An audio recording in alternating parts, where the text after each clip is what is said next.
Hi folks, sitting here in my swivel chair so I look big and powerful in front of my library, so I look well read and clever, so trying to look big and clever, so this must be the theory bit.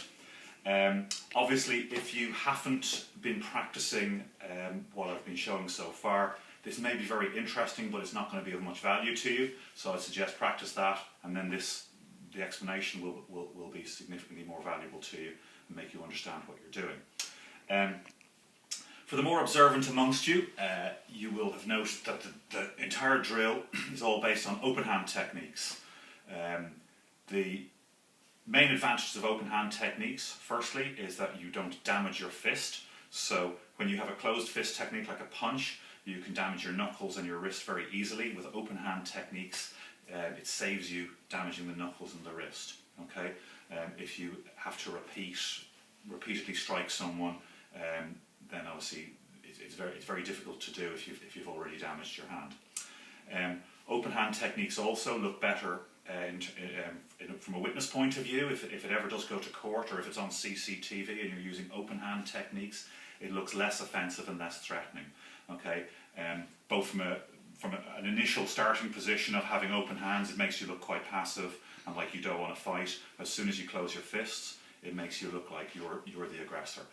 If you use open hand techniques, you can say, "Oh, I just slapped him, Your Honour," whatever. Okay, and it looks better in front of witnesses and in court, etc. Okay, the other advantage with open hand techniques is the blocking technique. The defensive technique is it's much easier to control the arm when you've got an open hand technique than when you've got a closed. A closed, when you're hitting the arm, you're striking it, you can lose control over it. With an open hand technique, you can press and grab with an open hand technique. So it gives you control over, at least gives you control over the arm that you've defended against. Okay.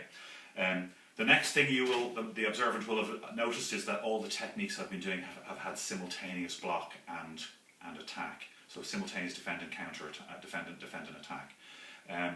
The advantage of doing the two techniques simultaneously is obviously that instead of the technique being done in 2 beats, it's done in 1 beat, so it's a lot quicker. Speed is as the person is throwing the technique, you're throwing 2 techniques at the same time, so you're defending and counter-attacking. Okay, while they're still in the attacking mode, you're already counter-attacking. Okay, so if you have those types of techniques prepared, then and your opponent is just throwing attacks, then they're going to be hit on the beat every time. Okay.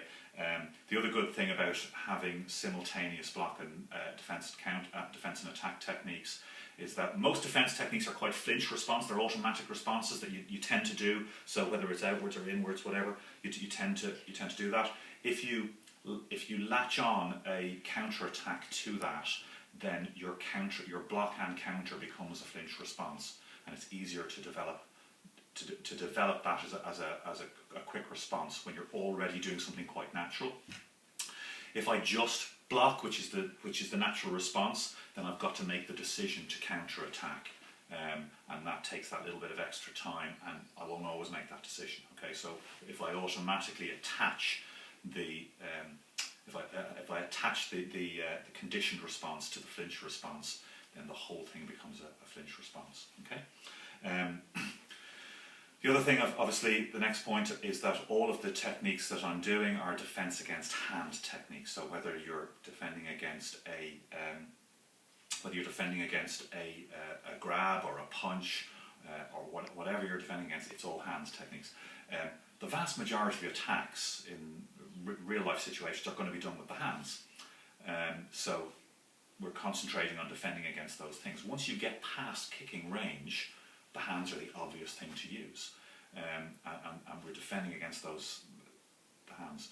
The other thing that we're doing is obviously all the techniques tend to be done on the high line, so they're all pretty much aimed for people hitting around the head and the neck, the high line area.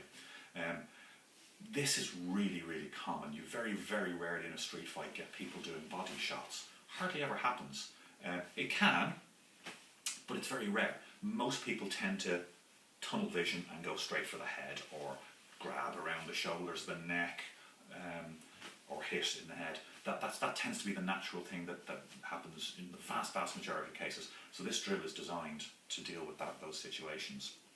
The other thing that we're doing with this is each technique that we've done is dealing with the left and the right circle and straight line attacks.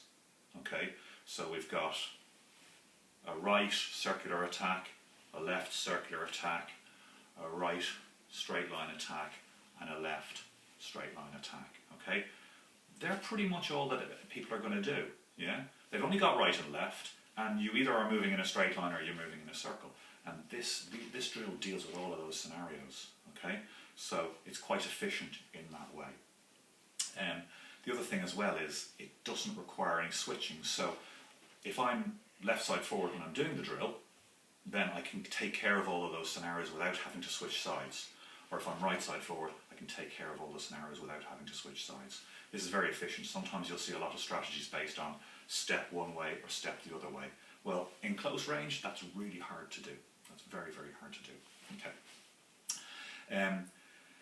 When you are defending yourself, the ideal thing is to almost put your hands up like here, almost like setting up goalposts. Okay. With that, what you're doing is I'm using my left hand then to defend against the right. So whatever comes in at the right, whether it's a straight line or circle, I'm using my left hand to defend against the right.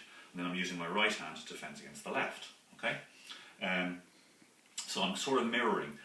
It cuts down decisions because I know that this hand's always going to deal with this side, this hand's always going to deal with that side. So I don't have to make decisions, which is a really hard thing to do when you're under pressure and adrenaline is going through your system. Obviously, if it's a circular technique, then I will defend outwards.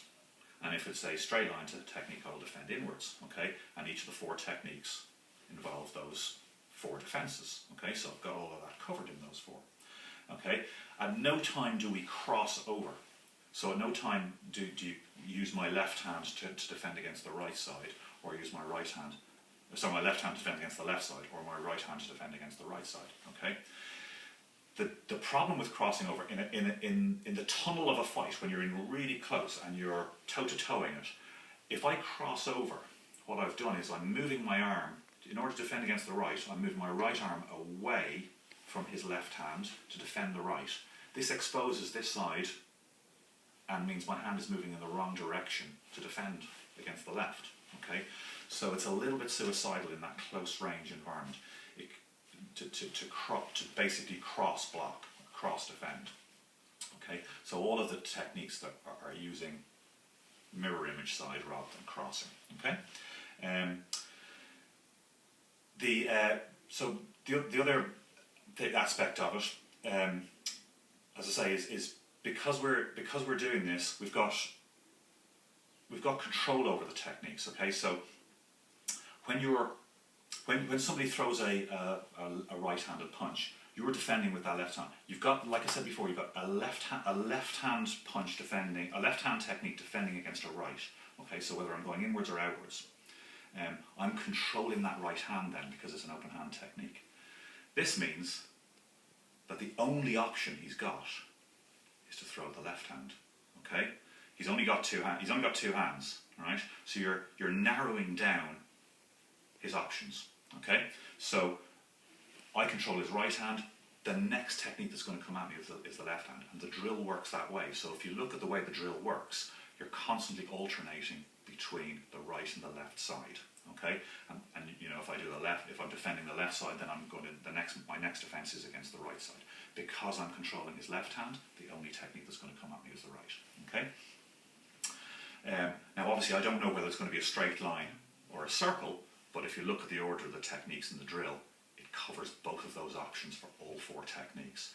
That's why there's 8 techniques in the drill. Yeah. So it's 4 techniques followed by 2 follow-up options. Okay, and it's quite cleverly and compacted. It's quite clever and compact in that way. So why is it important to have to be able to go from dealing with one hand to the other? Well, even if you hit someone, they can still respond just by flailing out, by lashing out. Okay, whether you've successfully struck them or not, people automatically do that. In the heat of a fight, people automatically just lash out. So and in this case it's going to be with the other hand. So it is very, very important that you don't just think about dealing with one technique. Like we do in one steps, we deal with one technique and then we counter. That works on a lot of occasions, but if you've got the situation where somebody's lashing out with that other hand, you need to be able to deal with it. The other thing is that you've got some people are just very, very tough, and no matter whether you hit them or not, it's not going to stop them. So again, you've got to be able to deal with that second attack coming in. Yeah. You also might not necessarily have done the right techniques or hit correctly. So you might have missed the technique, or the technique might have missed the target, and so it didn't have the effect that you wanted. So again, they're going to come in with that second attack. Yeah. And then some people just have it in their mind, especially people who are trained. They have it in their mind to throw a combination. Their intention was never to throw one technique. Their intention was to throw 2, 3, 4, a barrage of techniques. And irrespective of whether you hit them, they're still going to come at you. Okay? So you need to be able to deal with that second technique. Okay? And that's what this drill is all about. Okay? So one-step techniques are very, very good because they teach you a lot of things about distancing and dealing with that initial technique, and they teach you combinations. But what they don't tend to do is teach you, well, what happens if the next punch comes in. Okay, so that's what this drill is all about. So the more you practice it, the more you'll see, and the more you'll understand that that's what you're doing. And that's why I said the transitions between one move and the other is so important. Okay, so I hope this explains a little bit about why we're doing the drill, and I hope it explains a little bit about the value of the drill, and maybe encourages you to practice it a little bit more and keep those thoughts in mind that when you're doing it, that's the purpose of the drill. Okay, thanks very much. Hope you enjoyed the explanation, and I hope this encourages you to practice the drill even more. Fantastic, great.